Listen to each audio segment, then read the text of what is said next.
Have you ever wondered why some people hit their 70s and still glow with life-chasing grandkids, laughing with friends, feeling a spark that defies their age while others seem to fade into a shadow of who they once were? What if the secret to thriving in your golden years isn't some unreachable dream tied to luck or perfect genes, but a handful of simple choices you could start making right now? Imagine this: turning 70 and still kneading dough for your favorite bread, slipping into that apron you've worn for decades with a grin, or waking up each morning with energy that says, "I've still got this." That's not a fantasy, it's a possibility, and it's closer than you think. Today, we're diving into a story that's going to pull at your heartstrings, light a fire in your soul, and maybe even change how you see your own future. It's the story of Clara, a 68-year-old woman from a quiet little town in Ohio, and her journey to rediscover the vibrant life she thought she'd lost forever. Backed by science like Harvard studies showing how small habits can add over a decade to your life, while slashing your risk of heart disease and dementia, this isn't just a feel-good tale. It's a lifeline to a stronger, happier you, woven with 7 golden habits for healthy aging that you'll uncover as we go. So stick with me, because by the end, you might just find the key to unlocking your own golden years. Let's dive in. Clara's waiting.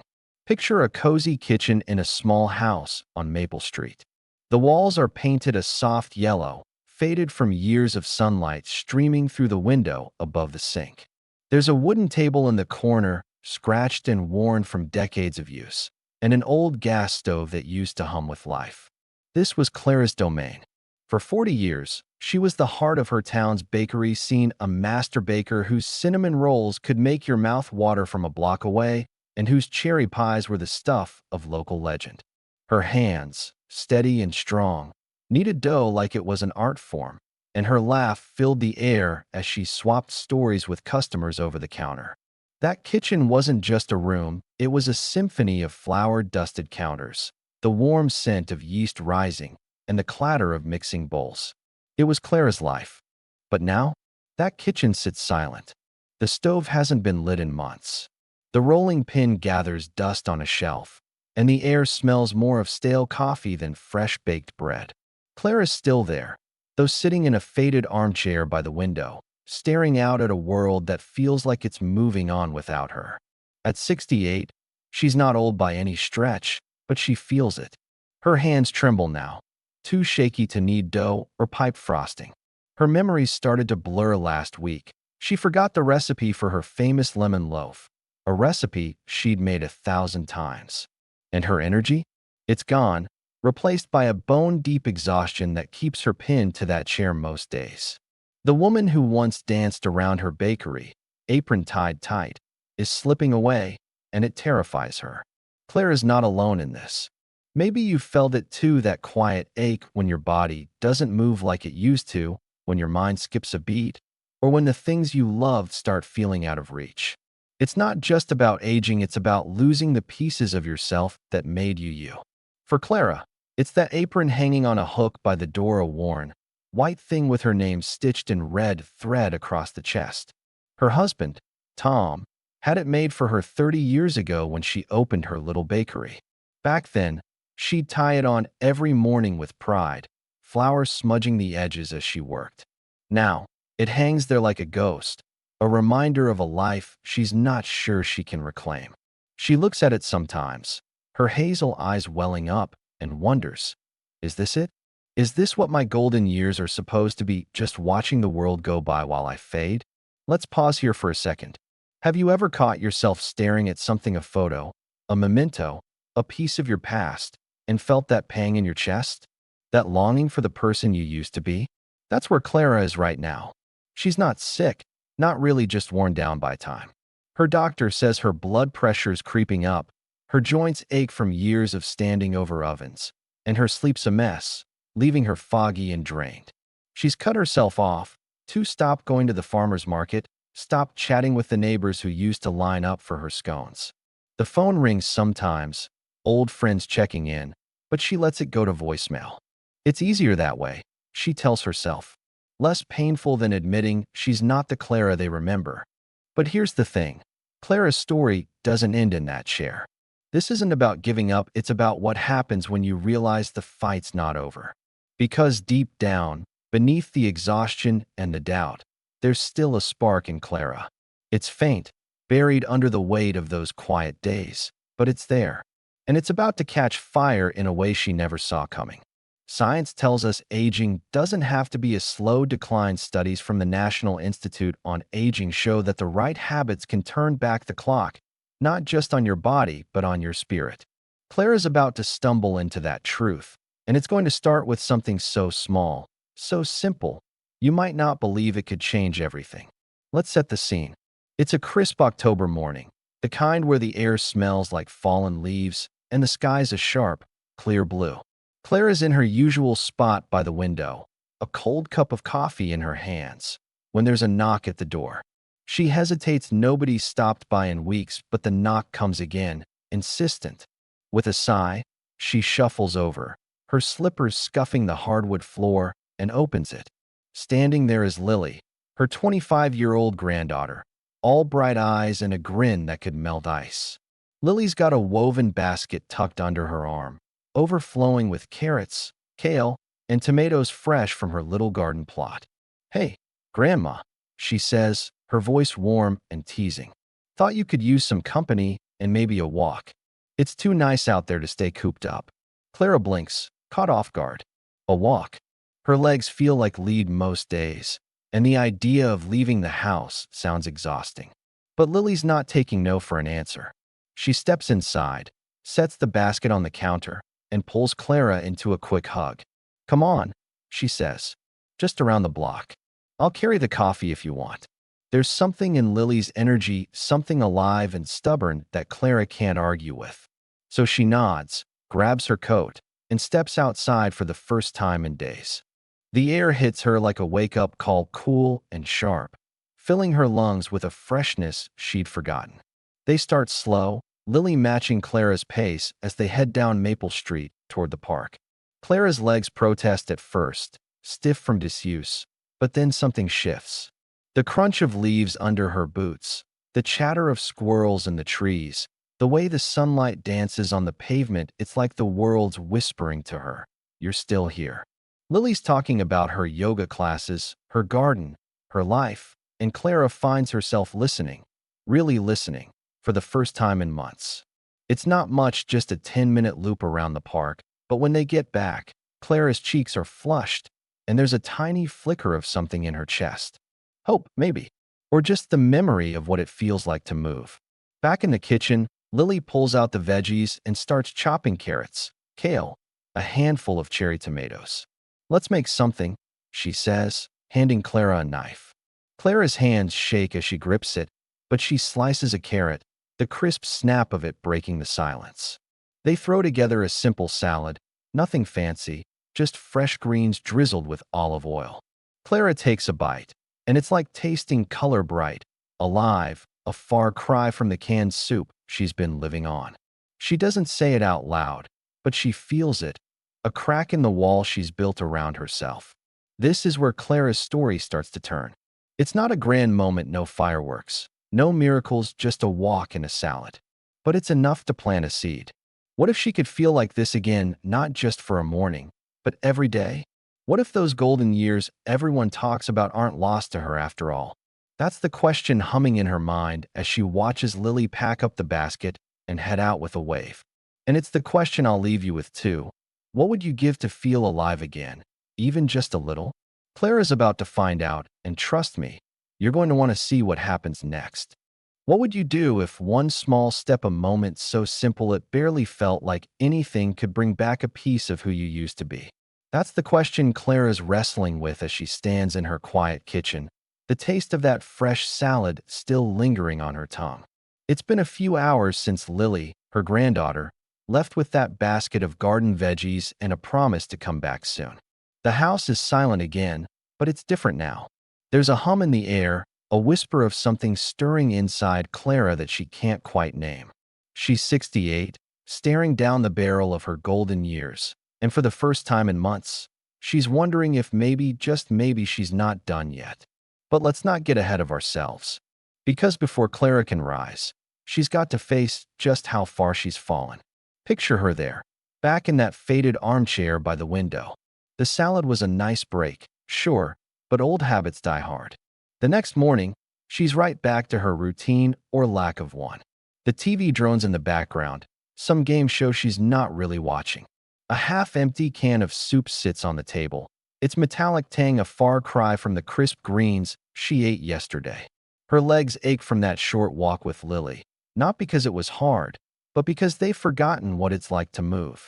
She glances at the apron hanging on its hook white fabric, red stitching, a relic of her baking days, and feels a lump in her throat. Who am I kidding? She thinks. One walk doesn't change anything. I'm too old for this. Clara's spiraling now, and it's not pretty. The days blur together in a haze of inertia. She skips breakfast most mornings. Why bother when it's just her? And lunch is whatever's easiest. Canned soup, a stale cracker, maybe a slice of bread if she's feeling ambitious. Dinner's no better. Sometimes it's just a glass of cheap red wine she used to sip with Tom, back when life felt full. She's not drinking to get drunk, just to quiet the noise in her head. Sleep's a mess too. She's up half the night, staring at the ceiling, then dozing off in that chair until noon. Her body's paying the price. Her joints creak like a rusty hinge. Her blood pressure's climbing, and her mind's a fog, slipping on little things like where she left her keys or what day it is. And the loneliness? That's the real kicker. Clara used to be the heartbeat of Maple Street. Everyone knew her as the baker with the warm smile and the best cookies in town. Now, she's a ghost in her own life. The phone rings sometimes, old friends, neighbors, but she lets it go to voicemail, her voice too tired to fake cheer. She stopped going to the farmer's market months ago. The bustle of it, the chatter, it all feels overwhelming now. She tells herself she likes the quiet, but deep down, she knows it's a lie. The truth is, she's scared of being seen like this, shaky and slow, a shadow of the woman who used to light up a room. Have you ever felt that kind of weight? That sinking feeling when you realize the life you loved is slipping through your fingers, and you're not sure how to hold on? That's Clara right now, stuck, sinking, staring at a future that looks like more of the same. But here's where things shift. Because even in her darkest moments, life has a way of throwing a lifeline when you least expect it. And for Clara, that lifeline's about to knock on her door again. It's a Wednesday afternoon, gray and dreary, the kind of day that makes you want to pull the blinds and hide. Clara's in her chair, a cold mug of instant coffee in her hands, when there's that knock, sharp, insistent, cutting through the gloom. She sighs, figuring it's the mailman or some kid selling candy. But when she opens the door, it's Lily again. She's bundled in a green scarf, her cheeks pink from the chill, and she's got that same basket tucked under her arm. "Hey, Grandma," she says, stepping inside before Clara can protest. "I'm not letting you mope today. We're going for another walk. Doctor's orders." Clara blinks. "Doctor? What are you talking about?" Lily grins, pulling a carrot from the basket and tossing it to her. "My orders. I'm your yoga coach now. You're coming with me, and then we're cooking something real. No more of that junk." There's a playful edge to her voice, but her eyes are serious. She's not budging. Clara wants to argue her legs hurt. She's tired. It's cold, but Lily's already lacing up her sneakers like it's a done deal. 5 minutes, Lily says. "That's all I'm asking. You can do 5 minutes." So they go. Out the door, down Maple Street, toward the park again. The air's sharper today, biting at Clara's nose, but it wakes her up. Lily's chatting away about her yoga classes, her latest garden haul, how she's convinced carrots are the secret to everything, and Clara's half listening, half focused on not tripping over the uneven sidewalk. Her legs are shaky at first, like they're waking up from a long sleep, but then they find a rhythm. Step, step, step. The crunch of gravel under her boots, the rustle of wind through the trees. It's small, but it's something. She feels her lungs expand, her heart thud a little harder, and for a fleeting second, she remembers what it's like to be alive. They stop at a bench by the park's edge, and Lily pulls out a water bottle, handing it to Clara. "See, not so bad, right?" she says. Clara takes a sip, her breath puffing out in little clouds. "It's okay," she admits, and Lily laughs. That's a start. They sit there for a minute, watching a squirrel dart across the path, and Clara feels something loosen in her chest. It's not much, just a crack in the armor, but it's enough to let a sliver of light in. Back home, Lily takes over the kitchen like she owns it. She's chopping kale, slicing tomatoes, humming some tune Clara doesn't recognize. Sit, she tells Clara, pointing to a stool. You're on taste test duty. Clara watches, mesmerized, as Lily throws together a meal, nothing fancy, just a pile of greens, some grilled chicken from her fridge, a drizzle of olive oil. It's simple, but the colors pop. The deep green of the kale, the red of the tomatoes, the golden brown of the chicken. Lily slides a plate in front of her. Try it, she says. Clara hesitates, her hands shake as she picks up the fork, but she takes a bite. It's fresh, crisp, alive in a way her canned soup never was. She chews slowly, savoring it, and feels a tiny spark flare up inside her. Hey, if you're watching this right now, drop a 2 in the comments. I'd love to know you're on this journey with me. That's me talking to you, by the way, because Clara's story isn't just hers, it's ours. What's happening here is the start of something big. Science backs this up.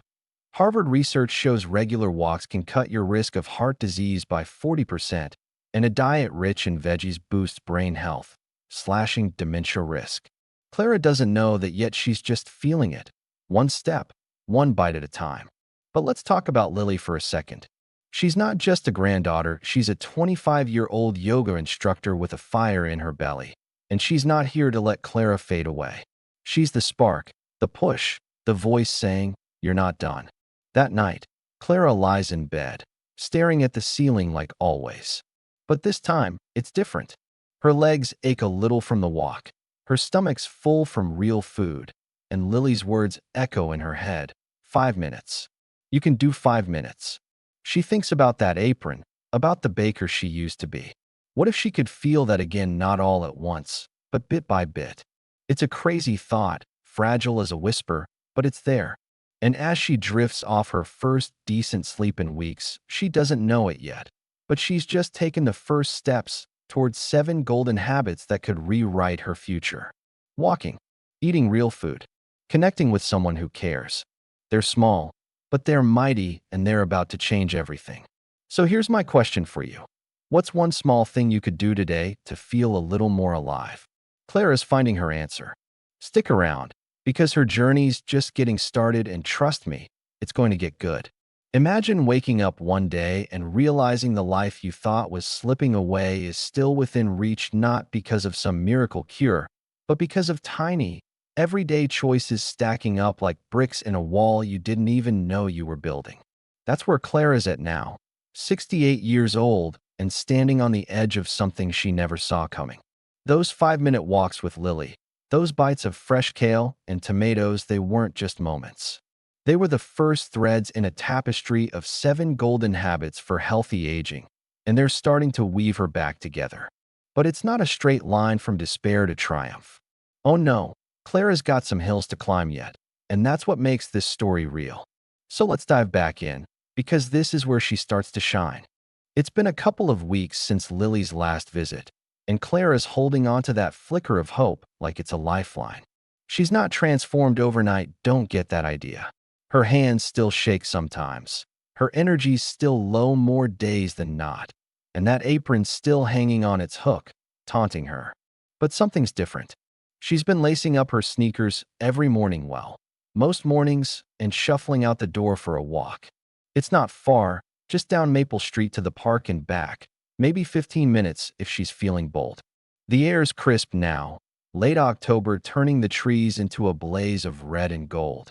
And she's starting to notice things.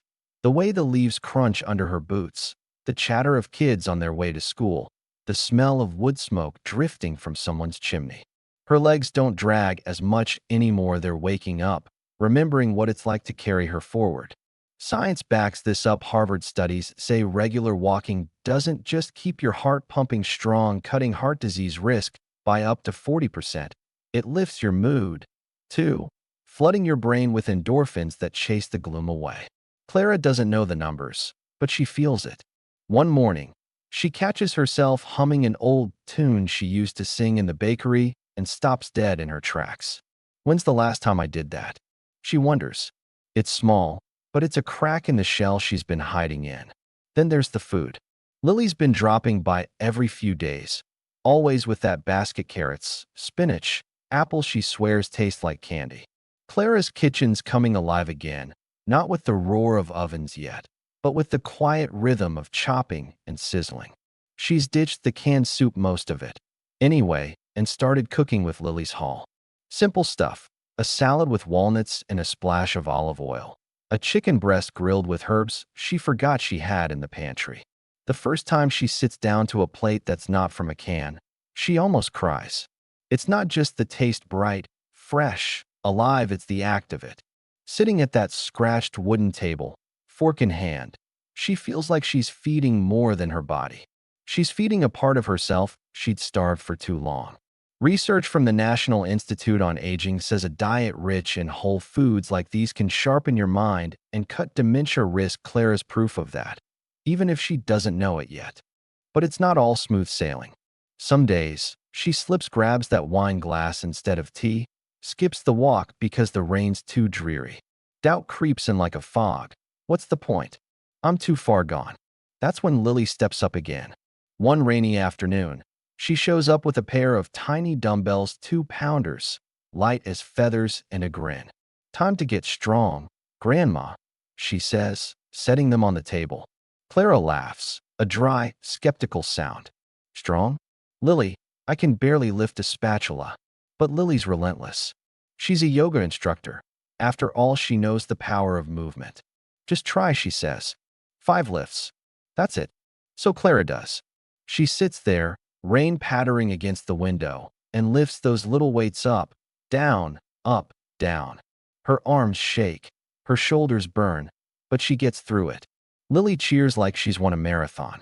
See, you're tougher than you think. It's silly, almost embarrassing, but when Clara sets the weights down, she feels a tiny surge of pride. Studies from the University of California say strength training like this builds muscle, sure, but it also boosts bone density, key for dodging osteoporosis as you age. Clara's not thinking about bones, though. She's thinking, maybe I'm not as weak as I thought. That's the spark that lights the next fire. Lily drags her to a local baking club, nothing fancy. Just a handful of folks who meet at the community center to swap recipes and stories. Clara resists at first. I haven't baked in years. What's the point? But Lily's got that stubborn streak. And soon Clara is sitting at a folding table, surrounded by chatter and the smell of rising dough. They're not pros. These people just retirees, hobbyists, a few young moms, but they're alive with it.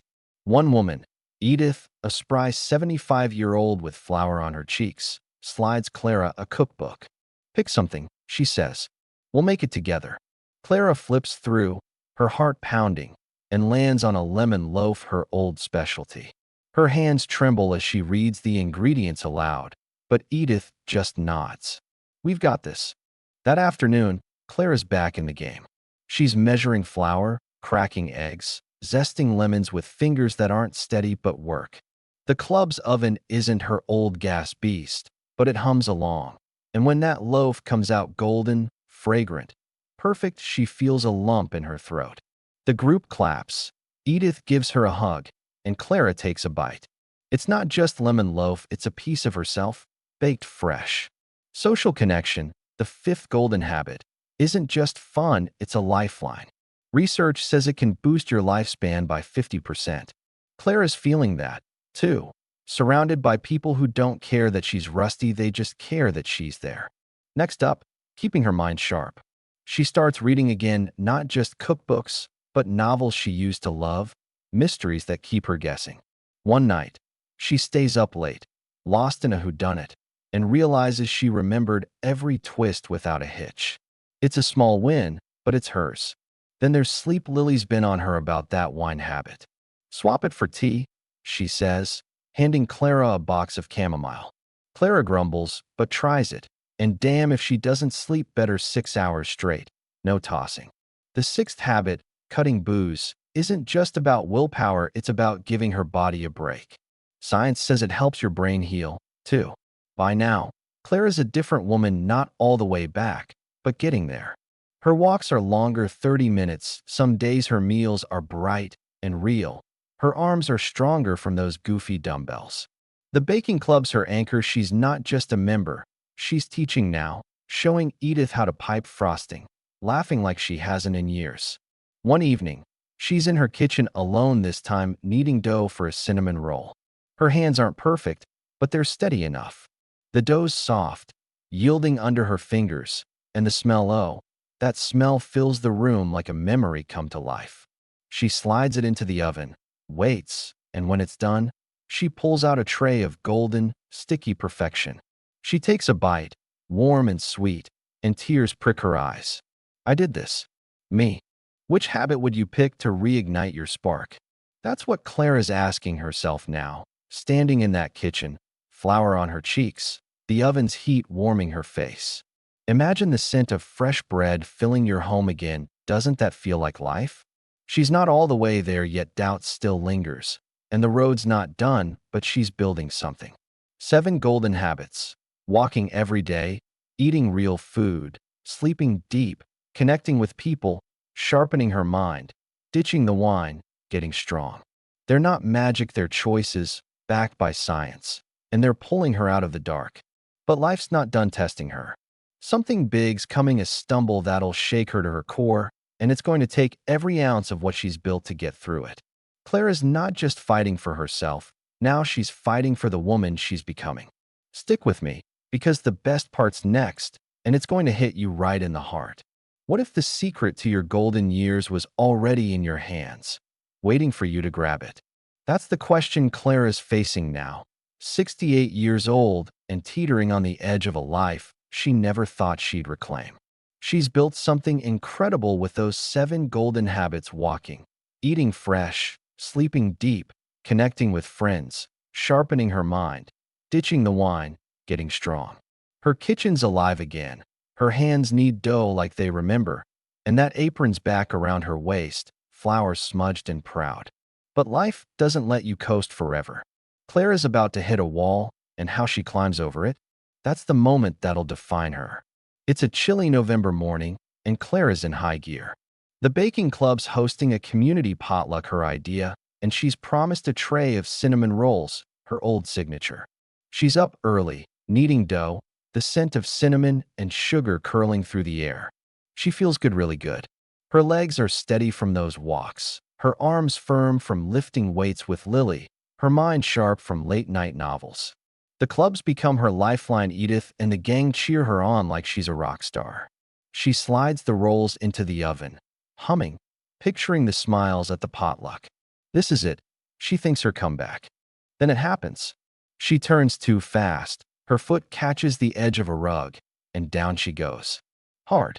The tray clatters, half-baked rolls spilling across the floor. Pain shoots through her hip, sharp and hot, and she's sprawled there, flour dusting her face, staring at the mess.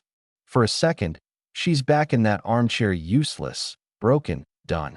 I knew it, she thinks, tears stinging her eyes. I pushed too far.